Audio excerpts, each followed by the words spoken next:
بسم اللہ الرحمن الرحیم۔ گمنام ہیروز کے معزز ناظرین، السلام علیکم۔ آئیے چلتے ہیں کہانی کی طرف۔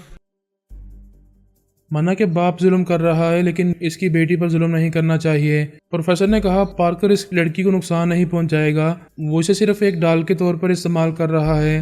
شادہ نے میرا کی طرف جھک کر خرگوشی میں کہا، سرلا بھرپور جوان ہے، سندر بھی ہے، پارکر نہ جانے اس کے ساتھ کیا کر رہا ہوگا۔ میرا نے اسے گور کر دیکھا، پھر کہا، تم بھی بھرپور جوان ہو، سندر بھی ہو، کیا اس نے کبھی تمہیں لفٹ دی ہے؟ الٹا تم اسے لفٹ دیتی رہی اور وہ تم سے کتراتا رہا۔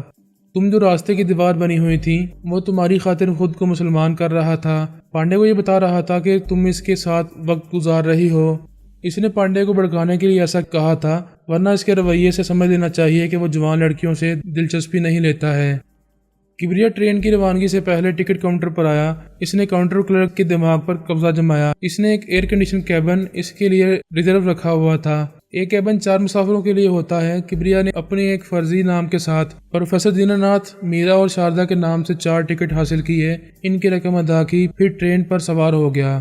صبح کے 6 بج رہے تھے، ٹرین وہاں سے چل پڑی۔ شاردا نے کہا، بڑی مشکل سے بیٹھنے کی سیٹ ملی ہے، سونے کی جگہ نہیں ہے اور ہم رات بھر جاگتے رہے ہیں، نیند کیسے پوری ہوگی؟ پروفیسر نے کہا، پانڈے ہمارے لیے مصیبت بن گیا ہے، ہم بیٹھے بیٹھے کس طرح نیند پوری کریں گے؟ میں کبھی اس طرح سو نہیں پاؤں گی۔ آپ ٹکٹ چیکر کو اور رقم دے کر ایئر کنڈیشن کیبن میں برتھ حاصل کریں۔ پروفیسر کے فون کا بزر سنائی دیا۔ اس نے اسے آن کر کے کان سے لگایا۔ اسے کبریا کی آواز سنائی دی۔ وہ خوش ہو کر بولا، تم خیریت سے ہو نا؟ ہم تمہارے لیے بہت پریشان ہیں، تم کہاں ہو؟ کبریا نے کہا، آپ ایرانی پریشانی ظاہر نہ کریں، میرا اور شاردا کے ساتھ اس ٹرین کی بوگی نمبر 16 کی کیبن نمبر 7 میں آ جائیں۔ اس نے فون بند کر دیا۔ پروفیسر نے اپنی جگہ سے اٹھتے ہوئے میرا اور شاردا سے کہا، میرے ساتھ آؤ، ہم دوسرے ڈبے میں جائیں گے۔ وہ دونوں اس کے ساتھ چلنے لگیں۔ میرا نے کہا، دوسرے ڈبے میں جگہ نہیں ملے گی۔ شاردا نے کہا، سمجھا کرو، انکل ٹکٹ چیکر کو رشوت دے کر برتھ حاصل کریں گے۔ ٹرین کی تمام بوگیاں ایک دوسرے سے منسلک تھیں۔ وہ ایک بوگی سے گزرتے ہوئے کبریا کے کیبن کے دروازے پر آئے۔ اس نے دروازہ کھول کر کہا، آ جائیں۔ وہ پیچھے ہٹ گیا۔ وہ تینوں اسے سوالی نظروں سے دیکھنے لگے۔ اس نے پروفیسر کو اندر آنے پر مائل کیا۔ وہ دونوں بھی اس کے ساتھ آ گئیں۔ وہ دروازے کو اندر سے بند کرنے کے بعد بولا، میں نے دشمنوں سے بچنے کے لیے اپنا چہرہ اور حلیہ تبدیل کیا ہے، آپ مجھے آواز سے پہچان سکتے ہیں، میں البرٹ پارکر ہوں۔ تینوں حیران ہو کر اسے ٹٹولتی ہوئی نظروں سے دیکھنے لگے۔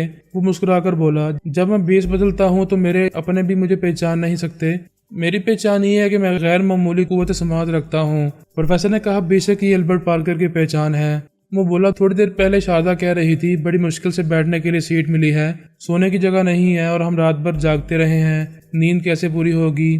شاردا نے اتنی دیر میں پہلی بار کبریا کو لگاوٹ سے دیکھا اور کہا، یہ تم اندازے سے بھی کہہ سکتے ہو کہ ہمیں برتھ نہیں ملی ہوگی، اس لیے میں نے ایسی باتیں کی ہیں، ہماری کوئی دوسری گفتگو سناؤ۔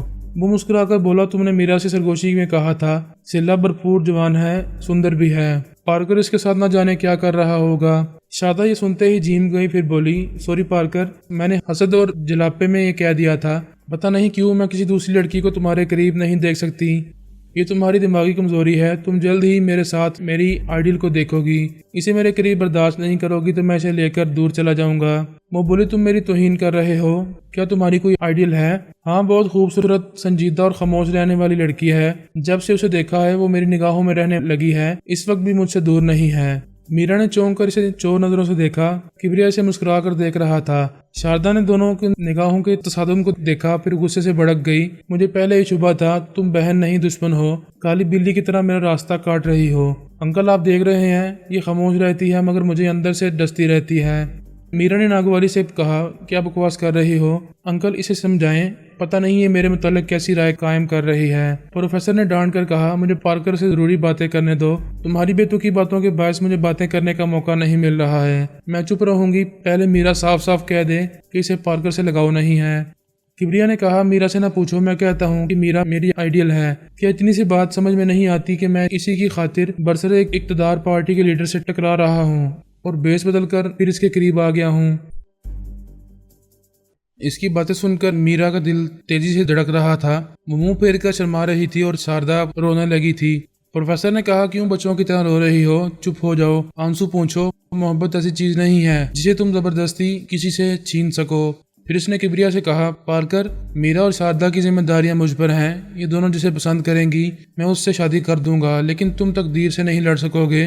میرا کے مقدر میں کوئی مسلمان لائف پارٹنر ہے، تم اس کے جیون ساتھی نہیں بن سکو گے۔ وہ بولا، محبت کا جذبہ اتنا طاقتور ہوتا ہے کہ وہ تقدیر بدل دیتا ہے یا اپنے محبوب کی تقدیر کے مطابق ڈل جاتا ہے۔ میں میرا کی خاطر مسلمان ہو جاؤں گا۔ میرا ان لمحات میں شرم و حیا بھول گئی، پیار کے جذبوں میں ڈوب کر اسے دیکھنے لگی، بڑی خاموشی سے اس پر قربان ہونے لگی۔ شاردا کا دل ٹوٹ رہا تھا۔ کبریا نے اسے ایک برتھ پر سونے کے لیے مائل کیا، وہ وہاں لیٹ گئی۔ وہ پروفیسر سے بولا، میں ابھی ٹوائلٹ سے آتا ہوں۔ وہ اپنی جگہ سے اٹھ کر ٹوائلٹ میں آیا، دروازے کو اندر سے بند کیا، پھر شاردا کے اندر پہنچ کر اس کے دماغ کو تھپکنے لگا۔ وہ 2-3 منٹ کے اندر سو گئی۔ وہ دروازہ کھول کر باہر آیا۔ پروفیسر نے شاردا کو محبت سے دیکھا، پھر کبریا سے کہا، ابھی اس میں بچپنا ہے، ایک بچے کی طرح کھلونے کے لیے ضد کرتے کرتے سو گئی ہے، تم اس کی حرکتوں کا برا نہ ماننا۔ وہ بولا، میں ایسی باتوں اور حرکتوں کو اہمیت نہیں دیتا، یہ رفتہ رفتہ نارمل ہو جائے گی۔ اچھا ہوا سو گئی، ہم اطمینان سے ضروری باتیں کر کے سو جائیں گے۔ ہم سب ہی پچھلی رات سے جاگ رہے ہیں۔ میں صرف 2 باتیں کروں گا۔ پہلی بات تو یہ کہ تم میرا کی خاطر کیا واقعی مسلمان ہو جاؤ گے، اپنے باپ دادا کا مذہب چھوڑ دو گے۔ میرے دادا پر دادا سب ہی مسلمان تھے، میرے پاپا بھی مسلمان ہیں اور الحمدللہ میں بھی پیدائشی مسلمان ہوں۔ میرا اور پروفیسر اسے بے یقینی سے دیکھنے لگے۔ وہ بولا، آپ کو رفتہ رفتہ یقین ہو جائے گا، میری کچھ مجبوریاں ہیں، میں بھی اپنے پاپا اور خاندان کے متعلق کچھ نہیں بتا سکوں گا، میرے کئی دشمن ہیں، ان سے چھپتے رہنے کے لیے میں بیس بدلتا رہتا ہوں۔ کوئی بات نہیں، جب مناسب سمجھو اپنی اصلیت بتا دینا۔ میرا کی خاموشی بتا رہی ہے کہ یہ تم سے راضی ہے، مجھے کوئی اعتراض نہیں۔ میرا دوسرا سوال ہے، کیا واقعی تم نے پانڈے کی بیٹی سرلا کو اغوا کیا ہے؟ جی ہاں، میں اسے ایک محفوظ جگہ چھوڑ کر آیا ہوں، وہاں وہ عزت آبرو سے رہے گی۔ جب پانڈے ہمارا پیچھا چھوڑ دے گا تو اس کی بیٹی اسے مل جائے گی۔ اگرچہ وہ دشمن کی بیٹی ہے، مگر میں چاہتا ہوں اس کی عزت پر حرف نہ آئے۔ مجھے تم پر بھروسہ ہے، اس کا خیال رکھو اور اسے جلد ہی عزت سے اس کے گھر پہنچا دو۔ اب باقی باتیں بعد میں ہوں گی، میں سو رہا ہوں۔ وہ اوپر والی برتھ پر سونے چلا گیا۔ کبریا نے اسے بھی خیال خوانی کے ذریعے سلا دیا۔ میرا سر جھکائے بیٹھی تھی۔ کبریا نے کہا، تمہیں بھی سو جانا چاہیے، میں چاہتا ہوں سونے سے پہلے تم کچھ کہو۔ میں اپنے بارے میں کہہ چکا ہوں، کیا میری اس سچائی کا تمہیں یقین ہے کہ میں مسلمان ہوں، تم سے جھوٹ نہیں بول رہا ہوں؟ مجھے یقین ہے آپ مجھ سے جھوٹ نہیں بولیں گے۔ میرے لیے یہ فخر کی بات ہے کہ آپ میری خاطر ایک ایسے طاقتور دشمن سے لڑ رہے ہیں جو بہت با اختیار ہے۔ اس کے ذرائع اتنے وسیع ہیں کہ وہ ہندوستان میں کہیں بھی آپ کو سکون سے رہنے نہیں دے گا۔ کیا آپ میری ایک بات مانیں گے؟ بولو، 1000 باتیں مانوں گا۔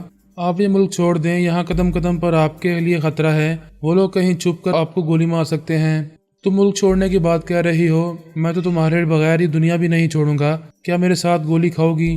میں زبان سے کیا کہوں، کسی دن ثابت کر دوں گی کہ میری جان آپ ہی کے لیے ہے اور یہ جان آپ ہی کو دوں گی۔ مجھے یقین ہے، میں تم پر بھروسہ کرتا ہوں اور تمہیں دل و جان سے چاہتا ہوں۔ تم اپنے دل کی بات کہو۔ اس نے میرا کے ہاتھ کو دونوں ہاتھوں میں لیا۔ اس نے مسکراتے ہوئے شرماتے ہوئے اسے دیکھا، پھر سر جھکا کر بولی، میں آپ کی سلامتی چاہتی ہوں۔ آپ اس شیطان پانڈے کو نہیں جانتے، وہ آپ کو مار ڈالنے کے لیے سرکاری مشینری کو کام میں لائے گا۔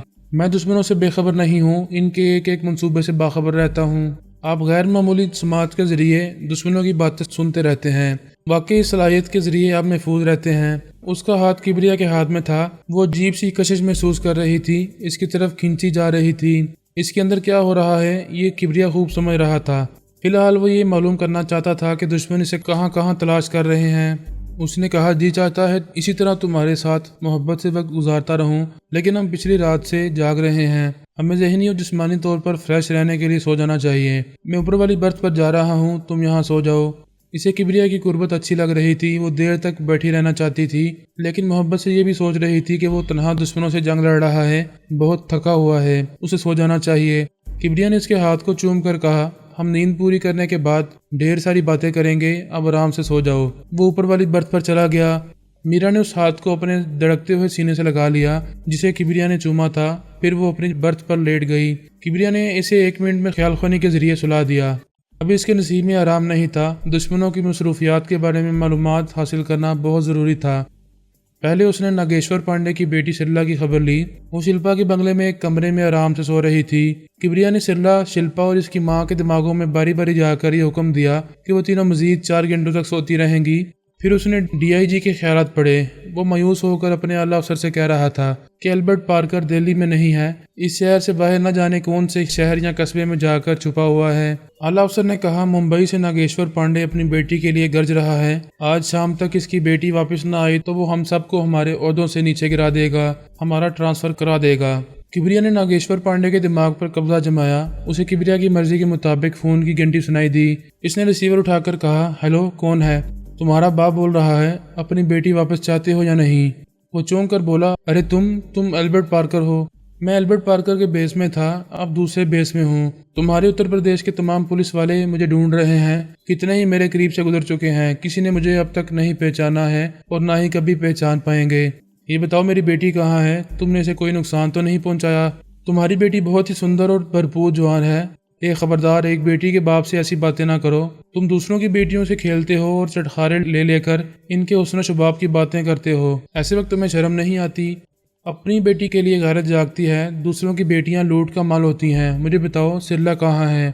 میرے سامنے بیڈ پر لیٹی ہوئی ہے، میں اسے کہہ رہا ہوں لباس پہنو مگر یہ نہیں پہن رہی ہے۔ تم نے اسے بچپن سے ننگی رہنے کی عادی بنا دیا ہے، اب یہ کھلی ہوئی کتاب کی طرح پڑھی میری نیت خراب کر رہی ہے۔ مجھے غصہ نہ دلاؤ، میری بیٹی سے بات کراؤ، وہ دوسرے فون سے بات کرے گی، میں نمبر بتا رہا ہوں، ڈائل کرو۔ اس نے کریڈل پر ہاتھ رکھ کر ہٹایا، پھر کبریا کی مرضی کے مطابق آجی کی بوڑھی دادی کے موبائل فون پر رابطہ کیا۔ ادھر سے بوڑھی دادی نے ہیلو کہا۔ وہ غصے سے بولا، تمہیں شرم نہیں آتی؟ ننگی کیوں ہو؟ بڑھیا نے گھبرا کر اپنے آپ کو دیکھا، پھر غصے سے کہا، تم کون ہو بدتمیز؟ شٹ اپ، اپنے باپ کو بدتمیز کہہ رہی ہو؟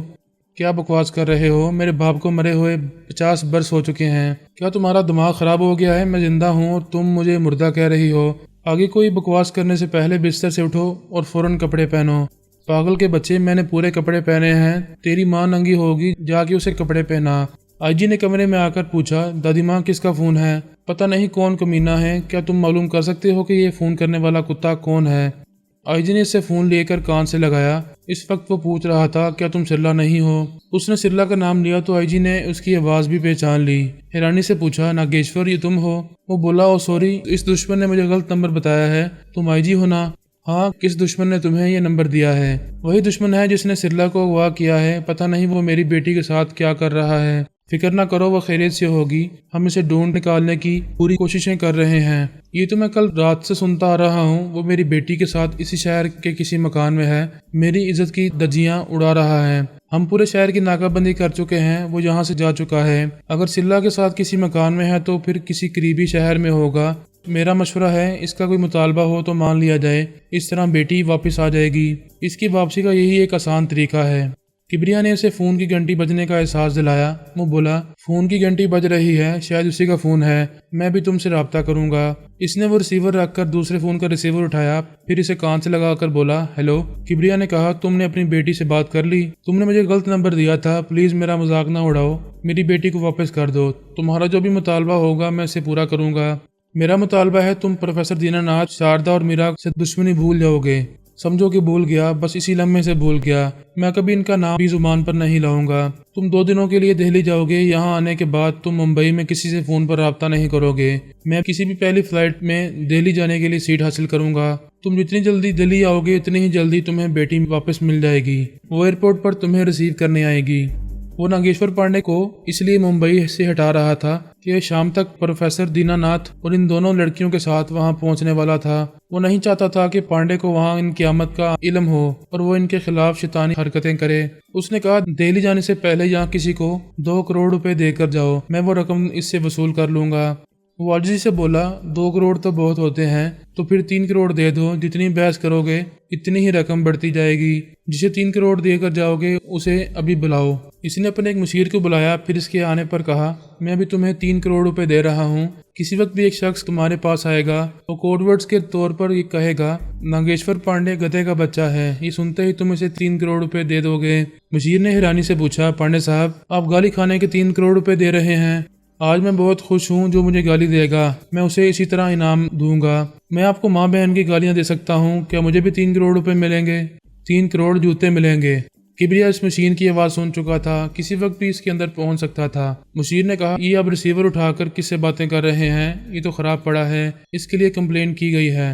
مجھے پتا ہے، تم ابھی جاؤ، میں بعد میں بلاؤں گا۔ وہ چلا گیا۔ اس کے جانے کے بعد اس نے ریسیور کو دیکھ کر سوچا واقعی یہ فون تو خراب ہے، میں اتنی دیر سے اس پر کیسے بات کر رہا ہوں اور مجھے اس کی آواز بھی سنائی دے رہی ہے، یہ کیسے ہو سکتا ہے؟ اس نے ریسیور کو اٹھا کر کان سے لگایا۔ کبریا نے کہا گدھے کے بچے، جب تجھے آواز سنائی دے رہی ہے تو پھر فون کیسے خراب ہو سکتا ہے؟ اب یہ ریسیور رکھ دے اور دوسرے فون کے ذریعے دہلی کے لیے سیٹ حاصل کر لے۔ اس نے ریسیور کو رکھ کر دوسرے فون کا ریسیور اٹھایا، پھر ایک ایئر لائن ایجنسی کے نمبر ڈائل کرنے لگا۔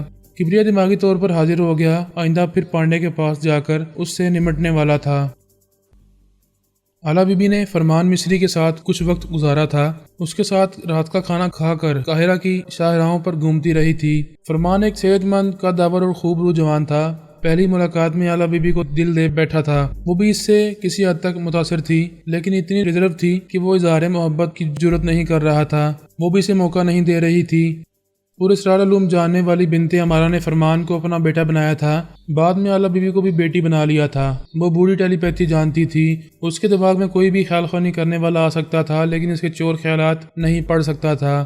اس نے خود پر ایسا عمل کیا تھا کہ تیر ہو، تلوار ہو یا بندوق کی گولیاں ہوں، وہ چند سیکنڈ کے لیے اسے زخمی کرتی تھیں، پھر وہ زخم آپ ہی آپ بھر جاتا تھا۔ وہ اور بھی کئی طرح کے پراسرار علوم جانتی تھی۔ اس نے مجھے تلاش کرنے کے لیے میرا زائچہ بنایا تھا، اپنے ایک پورے اسرار علم کے ذریعے مجھے ڈھونڈ رہی تھی۔ ایسے وقت پتہ چلا کہ کوئی اس کی معلومات کے راستے میں رکاوٹ بن رہا ہے۔ وہ رکاوٹ بننے والا کون ہے، کہاں رہتا ہے اور کس طرح کا عمل کر رہا ہے، یہ ابھی سمجھ میں نہیں آ رہا تھا۔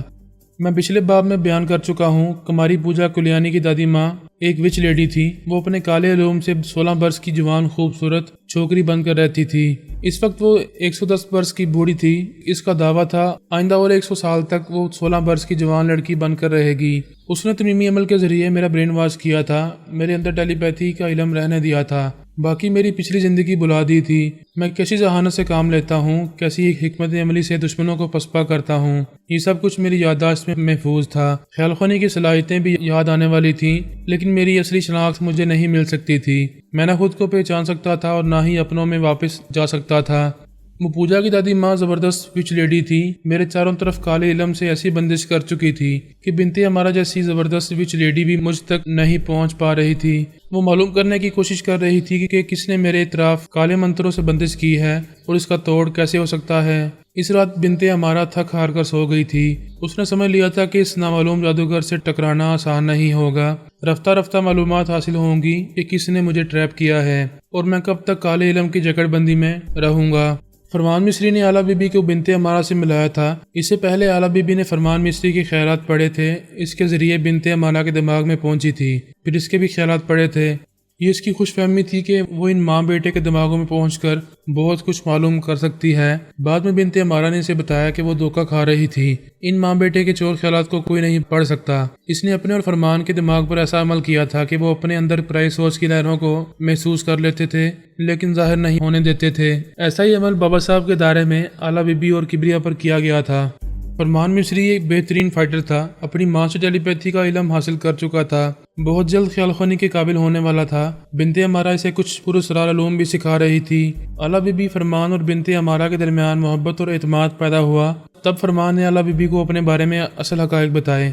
آلا بی بی نے دریائے نیل کے ساحل پر ایک بنگلہ کرائے پر لیا تھا۔ فرمان نے کہا قاہرہ کے مضافات میں وسطیٰ نامی ایک بستی ہے، میں وہاں کی زمینوں کا مالک ہوں، وہاں ایک بہت بڑی حویلی میں رہتا ہوں، میں چاہوں گا تم وہاں میرے ساتھ رہو، اس کرائے کے بنگلے کو چھوڑ دو۔ آلا بی بی نے کہا آج رات مجھے یہاں رہنے دو، کل کسی وقت تمہاری حویلی میں آؤں گی۔ فرمان بڑے پیار سے مسافہ کر کے چلا گیا۔ وہ رات اس نے اسی بنگلے میں گزاری، کھڑکیوں اور دروازوں کو اندر سے اچھی طرح بند کر دیا، پھر سونے سے پہلے اپنے دماغ کو ہدایت دی کہ بنگلے کے آس پاس کوئی غیر معمولی بات ہو یا کوئی اندر آنا چاہے فوراً اس کی آنکھ کھل جائے۔ وہ یہ ہدایت دے کر صبح 6 بجے تک کے لیے گہری نیند سو گئی۔ فرمان مصری اپنی کار ڈرائیو کرتا ہوا جا رہا تھا۔ قاہرہ شہر سے اس کی حویلی 50 کلومیٹر کے فاصلے پر تھی۔ وہ اپنے علاقے کا جاگیردار تھا۔ اس کی حویلی کے اندر اور باہر درجنوں مسلح گارڈز کی ڈیوٹی رہا کرتی تھی۔ یہ دولت اور جاگیر اسے بنت امارہ سے حاصل ہوئی تھی۔ وہ کہتی تھی تم میرے بیٹے ہو، آج میرا جو کچھ ہے وہ کل تمہارا ہوگا۔ وہ صرف اپنی دولت اور جائیداد ہی نہیں، اپنے پورے اسرار علوم بھی اس کے ذہن میں منتقل کرتی جا رہی تھی۔ اس نے ایک بار پوچھا تھا ماما آپ اپنا سب کچھ مجھے دیتی جا رہی ہیں، آخر مجھے اس قدر کیوں جاتی ہیں؟ اس نے جواب دیا، بیٹے میں تمہارے ذریعے محبت کے رشتوں میں اضافہ کرنا چاہتی ہوں۔ تمہاری زندگی میں ایک حسین لڑکی آنے والی ہے، تم اس کے ساتھ ازدواجی زندگی گزارو گے۔ وہ میرے لیے ایک پوتے کو جنم دے گی تو وہ پوتا مجھے دنیا کی سب سے خوش نصیب عورت بنا دے گا۔ آپ کیسے کہہ سکتی ہیں کہ وہ حسینہ مجھ سے راضی ہو جائے گی اور وہ ایک بیٹے کو جنم دے گی؟ میرا ایک علم مجھے مستقبل کے بارے میں درست بتاتا ہے، بس ایک پریشانی ہے، کہیں سے کوئی رکاوٹ پیدا ہونے کا اندیشہ ہے۔ کیسی رکاوٹ ماما؟ یہ بھی میری سمجھ میں نہیں آ رہا ہے، میں معلوم کرنے کی کوشش کر رہی ہوں۔ یہ کچھ عرصہ پہلے کی بات تھی، پھر اعلیٰ بی بی سے ان کی ملاقات ہوئی تو وہ فرمان سے بولی، یہی وہ حسینہ ہے جو میرے لیے ایک پوتا پیدا کرے گی، اسے جلد سے جلد اپنی محبت میں گرفتار کرو۔